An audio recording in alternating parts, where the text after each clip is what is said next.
ആത്മബന്ധുക്കൾക്ക് വിനീതമായ നമസ്കാരം. ഈ ലോകത്തിൽ ജനിച്ചു വന്ന ചില വ്യക്തികൾ സുഖികളായും ചില വ്യക്തികൾ ദുഃഖികളായും നാം കാണാറുണ്ട്. അപ്പോൾ പലരും പറയും ദൈവം പക്ഷാഭേദമാണ്, ചിലർക്ക് സുഖം കൊടുക്കുന്നു ചിലർക്ക് ദുഃഖം കൊടുക്കുന്നു എന്ന്. വാസ്തവത്തിൽ ഈശ്വരൻ ആർക്കും സുഖത്തെയും ദുഃഖത്തെയും കൊടുക്കുന്നില്ല. നമ്മുടെ സുഖത്തിനും നമ്മുടെ ദുഃഖത്തിനും ഹേതു നമ്മുടെ തന്നെ വാക്കുകളും ചിന്തകളും പ്രവൃത്തികളുമാണ്. വാക്കും ചിന്തയാണ് വാക്കായി വരുന്നത്, വാക്കാണ് പ്രവൃത്തിയായി വരുന്നത്.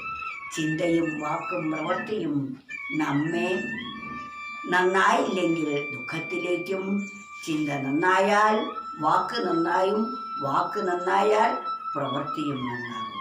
അപ്പോൾ നമുക്ക് സൗഖ്യം ഉണ്ടാവുകയും ചെയ്യും.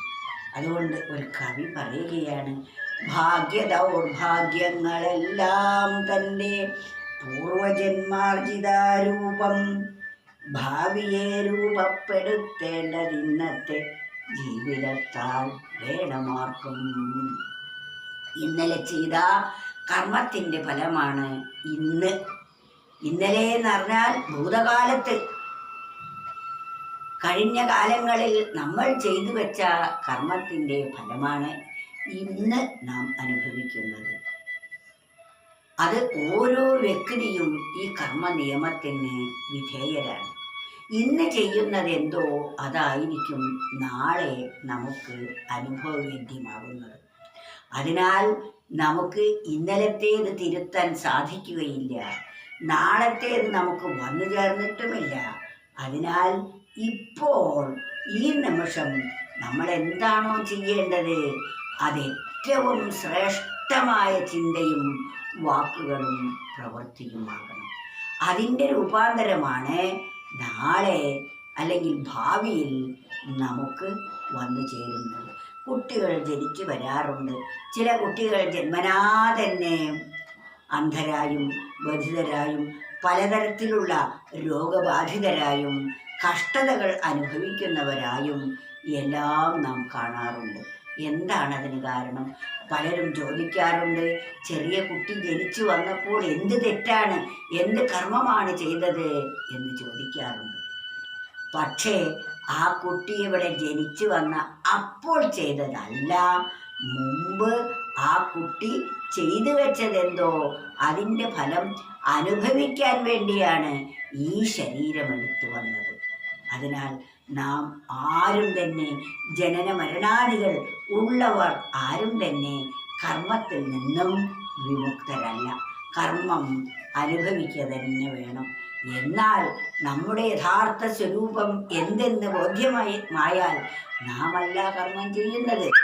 കർമ്മം എല്ലാം ആ ശക്തിയുടെ നിയന്ത്രണത്തിൽ കീഴിൽ നാം ചെയ്യുന്നു.